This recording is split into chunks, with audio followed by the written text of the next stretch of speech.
Welcome to Geek Therapy Radio podcast, where I am able to be more free and loose with how I do these podcasts. For instance, it may sound a tiny bit different to you, but possibly even still good, that I'm recording on my cell phone, my Samsung Note 9, but I'm hidden here on the couch with my wife, who is sickly, and my cat, who is stupid, and another cat who is sick somewhere. I can hear her snoring. She's over there snoring. Here's Jack real quick. Well, he's trying to bite the phone. He stopped. But I don't know if you could hear him purring. He hates electronic devices. He loves chewing on wires, but he hates things like phones, so he'll just try to slap the phone out of your hand or bite the phone or whatever. He's real dumb. That's not the point of the show today.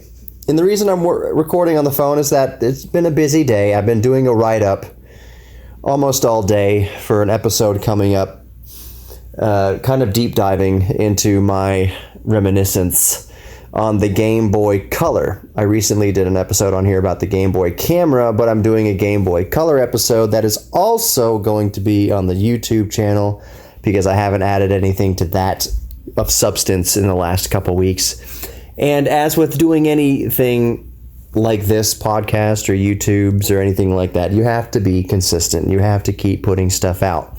So I wanted to do just kind of a fun look back at the Game Boy Color, my experience with the Game Boy Color, some technical specs, of course, for us tech geeks out there about the Game Boy Color. So it's going to be a good one. Stay tuned for that. But in this episode, something that was brought to my attention, or just something I remember today, is how much... Well, let me phrase it this way. It's about a car. It's about cars. This is going to be a car podcast again. I have my list of dream cars, as do most men at least, and some women. And I have the DeLorean. That's the number one dream car. I have bucket list cars. One of them is the Toyota MR2 Spider that I have right now that I'm going to sell soon.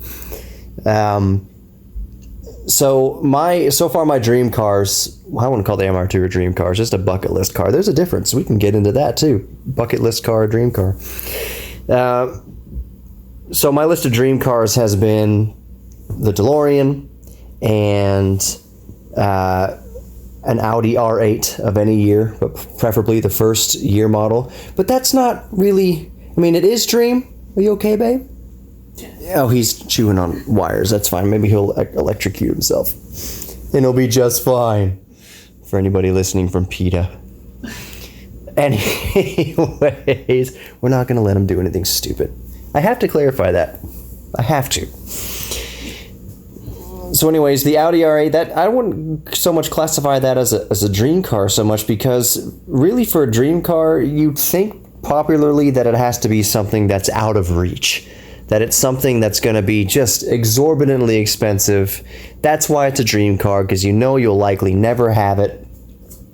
But an R8, I don't think that falls quite in that category, because if you're very, depending on what model you want, what year model you want, you can get an R8 for well under $100,000. That's not anything to sneeze at, but that doesn't exactly fall under, $200,000 or $300,000 supercar type of money if you get a used R8. I don't think many people say, oh yeah, a used R8 is my all-time dream car, like I would say.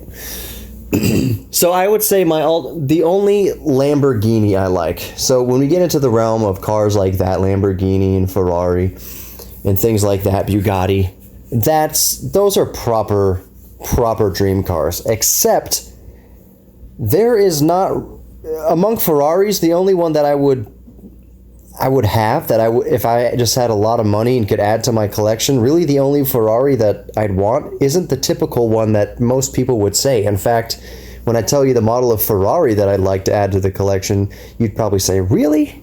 That thing is slow and whatever. It's the 308. Basically any version of the Ferrari 308 from about the same vintage of the DeLorean, so early 80s. That's the Magnum PI car. It's not very fast. A minivan will beat it. Minivan will beat a DeLorean. These old exotic cars aren't typically very fast. Even the Testarossa, Ferrari Testarossa V12, I think that's 0 to 60 in around 5 seconds, which is not slow. But modern hatchbacks can beat that. Cars that cost a fraction of what the Testarossa cost. The Testarossa just looks really cool. Looks really cool. All these 80s sports cars, the Countach, Lamborghini Countach, Ferrari Testarossa, they're not fast by modern standards. They're very showy and they're very loud and they look very cool. We had them on posters and everything like that. But they're not exactly fast. So he doesn't even sound like a cat. He sounds like a baby walrus or something. He's an idiot. Oh God, this might have been a disaster to record it on my phone. Anyways, the only Lamborghini that I want, the only Lamborghini that is on my dream car list, it's not a Murcielago, it's not an Aventador, it's not a Gallardo or anything like that. It's not any of the Volkswagen-owned Audis. It's actually a Chrysler-owned Lamborghini. Sorry, I meant Volkswagen-owned Lamborghini. No, Lamborghini's been owned by several brands over the years. Most currently, it's Volkswagen. In the early 90s, at least, I'm not 100% up to speed on the entire history of Lamborghini, but I know that at least in the mid-90s, early to mid-90s, when the Lamborghini Diablo came out in 1990, it was a Chrysler-owned brand. And that is the only Lamborghini that is on my dream car list. If I had unlimited money and could just collect whatever I want, the only Lamborghini that I want is a Lamborghini Diablo. And perhaps it's most interesting because of why I want it. As with most other things, there's a sentimental reason why you want inanimate objects. It's always something that's attached to some childhood, some nostalgia, some sort of emotional meaning to you. So the DeLorean, I'll give you a wild guess as to why I wanted a DeLorean. What movie came out in the years that I was youngest and most formative? I was born in 83. Movie came out in 1985. Throughout until the early 90s, a little number called Back to the Future, which featured the time machine. And when I realized that the DeLorean was a real car that existed in the real world, it blew my freaking mind that a car like that would exist in the world. Because all I was used to is minivans and station wagons and little, school haulers and stuff like that. My dad had a Volkswagen Cabrios. He had a few of them growing up, the 80s Cabrios with a big bar going across the top of it. And I thought that was the coolest thing in the world when my dad would drop me off for school in the convertible. Felt like a movie star or something. It was a Volkswagen. It was an old Volkswagen. So the idea that, and my dad was pretty modest too, so the idea that when it was revealed to me that the DeLorean exists, it was a real car that you could actually buy with real money in the world, and it wasn't just a movie prop, that blew my mind. So it's similar with a Lamborghini Diablo. Although I was a little bit older when I first saw Diablo. When I first saw a Diablo, it was in Dumb and Dumber in 1994. The red car that they drive around in there is a Lamborghini Diablo. Like the part where they account for all their expenses that they took out of the briefcase with IOUs. And he picks up a little piece of like toilet paper with a number on it. It's like, see this one? $275,000. You want to hold on to that one. And it just says car on it. $275,000. So that's the first time I saw that car. And the second most exposure I got to it, because I've only seen him in real life maybe once or twice, but the second way I got exposed to it the most was with The Need for Speed. The first The Need for Speed had the in front of it. Need for Speed 2, Need for Speed 3, Need for Speed Hot Pursuit, Need for Speed whatever, blah, blah, blah, all the different versions of Need for Speed as we know it now. They don't have the in front of it in the title. The first The Need for Speed was basically It was a game. It was like a simulator that is basically produced by Road and Track magazine by Electronic Arts Canada. That was the developer that made it, and was basically a super annoying host through the game because it had real video, and I had it on the 3DO, which to my knowledge is the best version of the game, was on the Panasonic 3DO, or what, Philips 3DO. Different companies. It's interesting that about the 3DO, kind of side story here, is that 3DO was licensed to different manufacturers. So you had the Panasonic 3DO, I think you had a Philips 3DO, Panasonic. We had the Panasonic, the FZ10. It was the one that didn't have the automatic tray. It was just a whole pop-up tray. Anyways, the Need for Speed, I would always pick the Diablo or the Viper, and the point of the game, we would make the point of the game all about seeing how you choose the city track and get that Diablo up to 202 miles per hour, which in real life was the actual top speed, 202 miles per hour. And it was really hard to get up to that speed in that video game. It was realistic in that way. And at the time, the graphics looked freaking amazing to us. The other way to play the game, of course, is, since we were all just little boys, is we would just try to crash the cars. And in that game, it didn't have particle physics or any sort of crumple zones or anything like that. It just, the whole sprite of the car, even though it's not really a sprite, it was a rendered thing for the most part. We won't get sidetracked on those details. But the car would flip around through the air.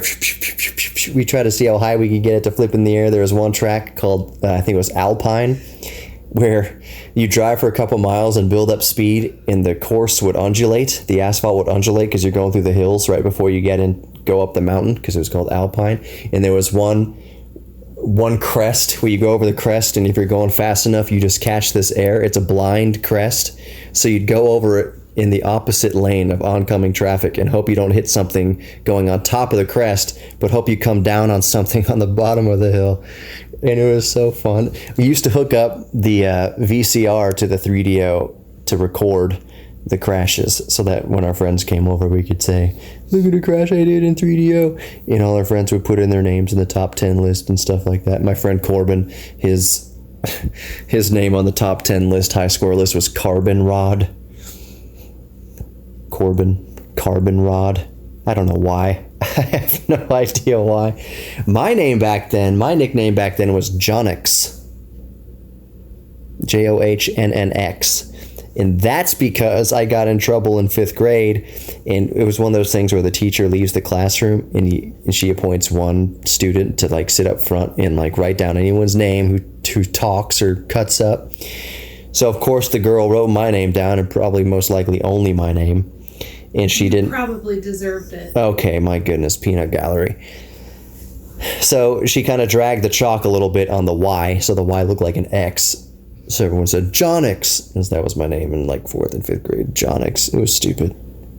You seem pretty upset about it still. I'm not. Your feelings are hurt. The classroom was Miss Schmalhausen's class. That's one of the only names I remember from elementary school, because it was a German name. Like my last name. My last name's Hemberger, but it's not as German as Schmalhausen, which I don't know German, but it might mean small house. Schmalhausen. Did you take German? No. Your mom did, right? Uh-huh. Let's get Susie Poindexter on the line and see what Schmalhausen. Why wouldn't it mean that? I'm going to look it up, and by the time I put the description up for this podcast, I'll put the definition, if there is one, for Schmalhausen. Better yet, you know what I'm going to do? Screw that. Email me with what the definition of Schmalhausen is. If you're German and you know, or you've taken, I don't know. I really don't know. You don't know how to spell it? I don't know. I remember how to say it. I don't remember how to spell it. If you're German or you've taken German classes and you might know the definition of Schmalhausen, it's a name, Schmalhausen. It may not mean anything. It may just be a name without any real definition, possibly. Although names are usually derivative of terms and phrases and places and stuff like that. Maybe there's a Schmalhausen village A village of small houses?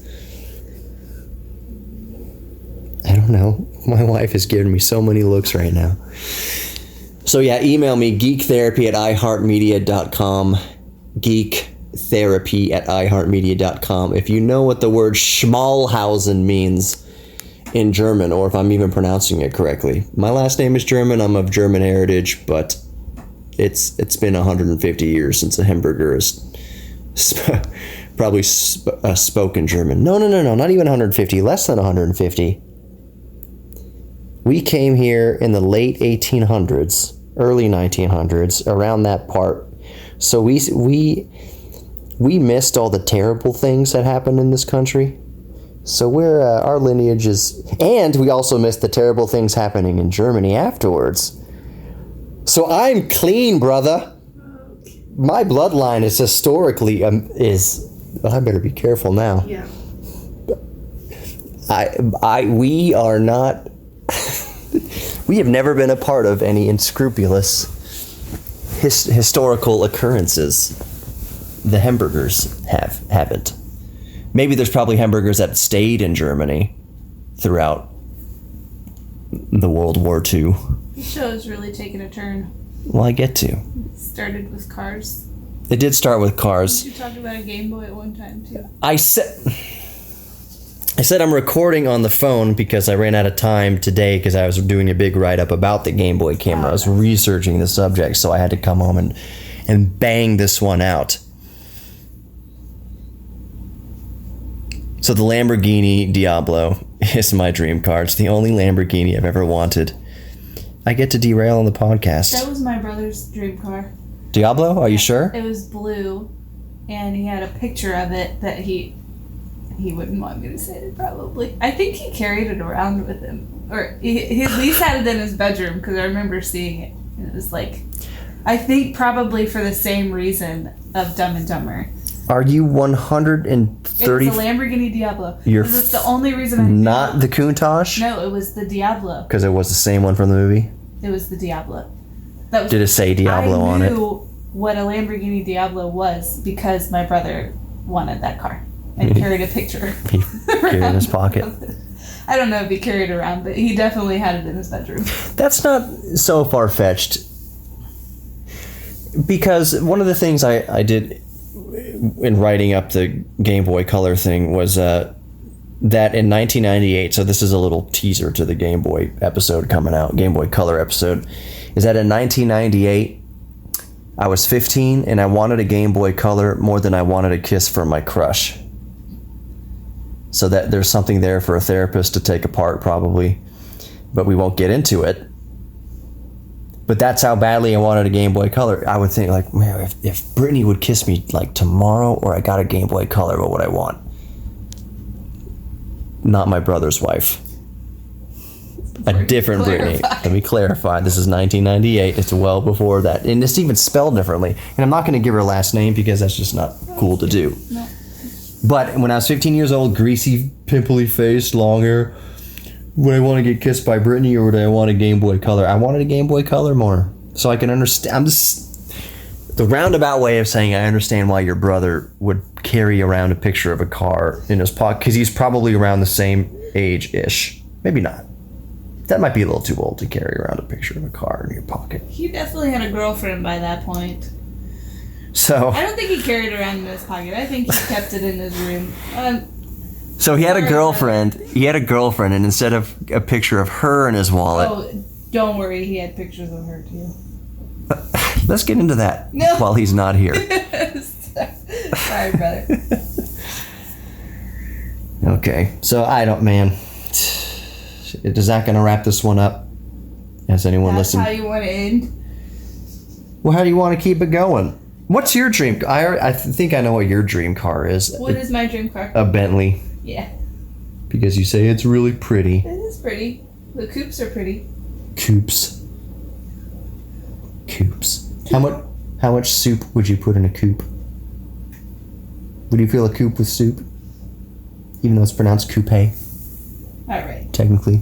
That'll do it. I got so upset. Like, I remember 10 years ago, I was walking down the street with Dan, SSSSS, who's been on the show many times.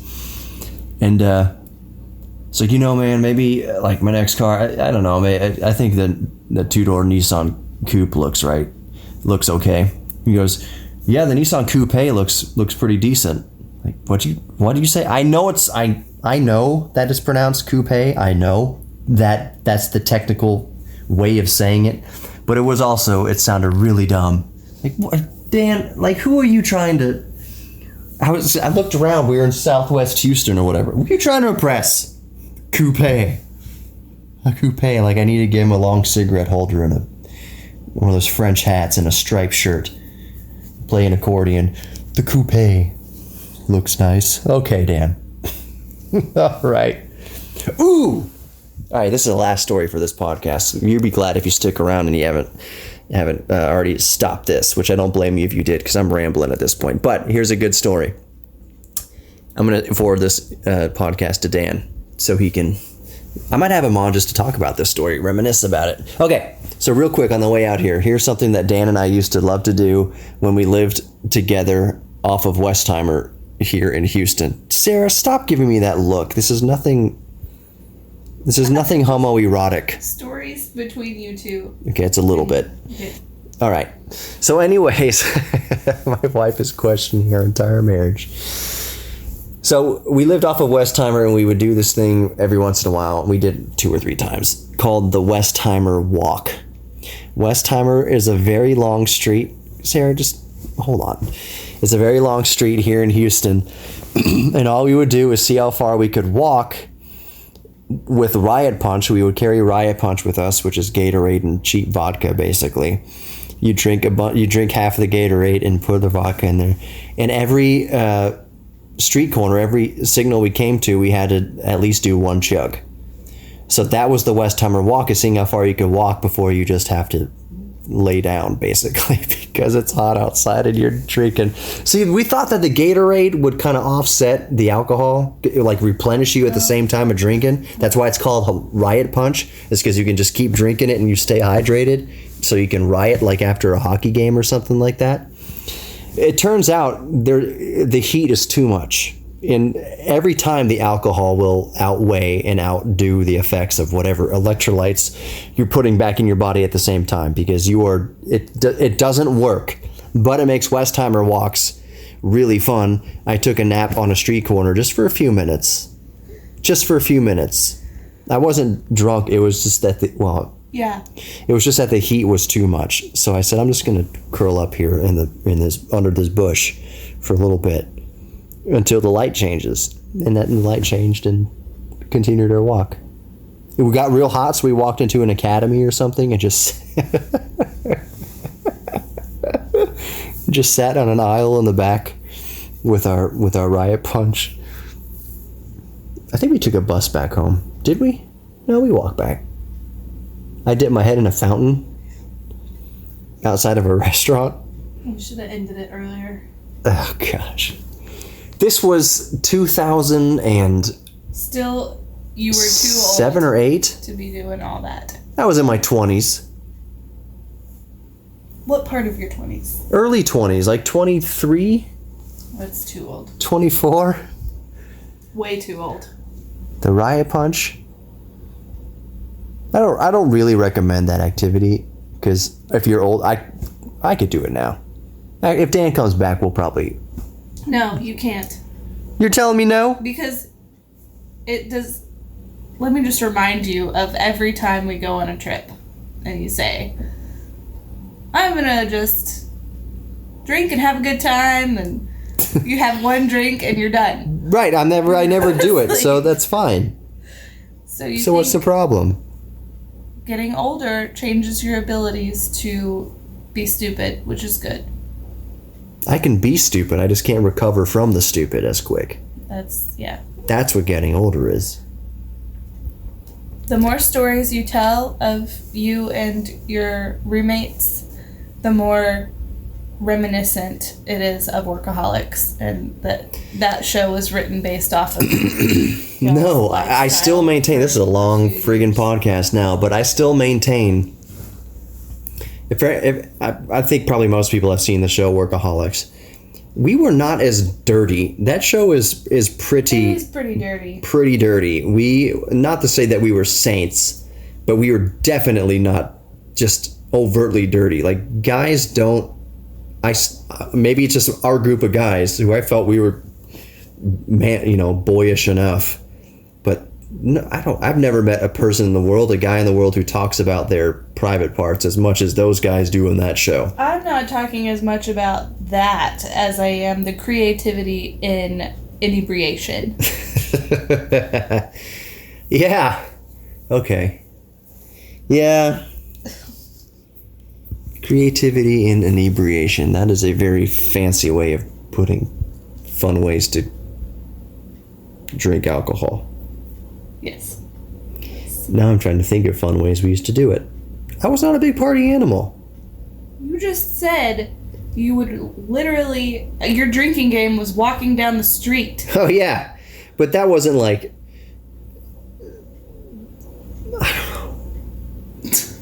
That wasn't... Okay. Yeah. We would make games out of drinking. We were in our early 20s. Mm-hmm.